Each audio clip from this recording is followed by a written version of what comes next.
Class 11 subject mathematics chapter number 9। Chapter का नाम है सीक्वेंस एंड सीरीज। तो सीक्वेंस एंड सीरीज चैप्टर आपका चला हुआ है, उसमें एक्सरसाइज 9C पा रहे हैं हम। 9C एक्सरसाइज के क्वेश्चन नंबर 19 में how many term of the progression 54 plus 51 plus 48 plus and so on has the sum 530.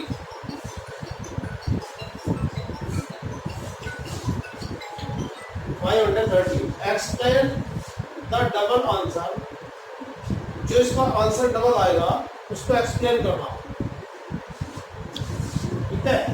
Solution निकालना है इसका आगे हमें। तो हमने इस सीरीज में से पहले फर्स्ट टर्म निकाल ली, डी निकाला, इसका कॉमन डिफरेंस और सम पता नहीं हमें कितनी टर्म है, तो हमने मान ली इसमें n टर्म है, तो sum of n term is equal to 530। तो बिल्कुल सिंपली फार्मूला लगाना, Sn is equal to n/2 2a plus n-1 into d. तो ये होगा n/2 2 a की वैल्यू 54 प्लस n-1 d की वैल्यू -3।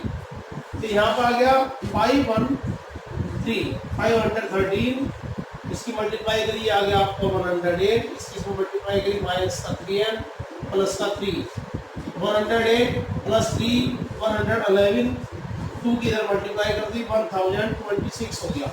तो इसकी इसमें इंटू करेंगे तो आ जाएगा 111n minus 3n square, minus का 3n स्क्वायर इधर आके प्लस का हो जाएगा, और इधर आ जाएगा माइनस का 11n, और ये आ गया प्लस का 1026 इज इक्वल टू 0।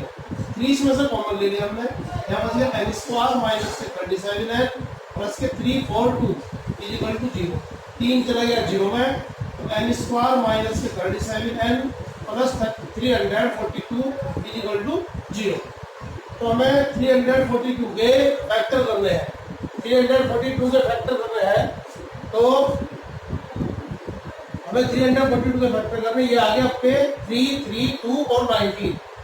अब हम इसमें क्या करेंगे, n स्क्वायर, ये जो नंबर आ रही है क्रम आ रही है, n स्क्वायर माइनस के 37n प्लस के 342 इज इक्वल टू 0। तो इसमें से हम n स्क्वायर, इसके हम फैक्टर करेंगे। फैक्टर देखिए क्या है इसके, 3 3 जा 9, 9 2 जा 18 इंटू 19 इसके फैक्टर आएंगे।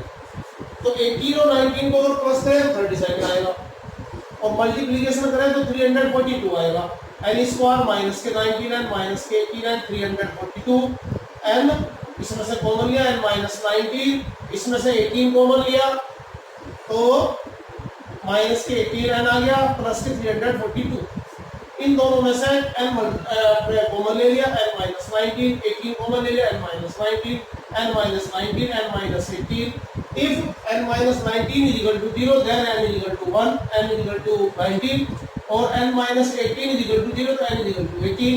तो इसका मतलब आपके क्वेश्चन में जो नंबर ऑफ टर्म है वो 19 भी हो सकते हैं और 18 भी हो सकते हैं, और 19 और 18 दोनों में से 19 और 18 दोनों में से दोनों को हमको रिजेक्ट नहीं कर सकते कोई से, क्योंकि दोनों प्लस के हैं। If sum of the 18 term is equal to 530, 530 का मतलब 18 टर्म का जो टोटल है वो 530 है, 19 टर्म का जो टोटल है वो भी 530 है। तो इसका मतलब ना 18 टर्म का टोटल भी 530, 19 टर्म का टोटल भी 530। इसका मतलब 19 टर्म जो होगी, जो 19वीं टर्म होगी यानी कि 19 टर्म, वो होगी 0। तो ये डबल आंसर का रीजन है, इसलिए इसका 18 टर्म का और 19 टर्म का टोटल वही आवा सेम, लेकिन नंबर ऑफ टर्म एक बढ़ रही, तो इसका मतलब उसकी वैल्यू 0 है, यदि टोटल में कोई फर्क नहीं पड़ रहा। Hence required the number of term is equal to 18 और 19। इसका आंसर आया। नेक्स्ट क्वेश्चन आपको बताया जाएंगे।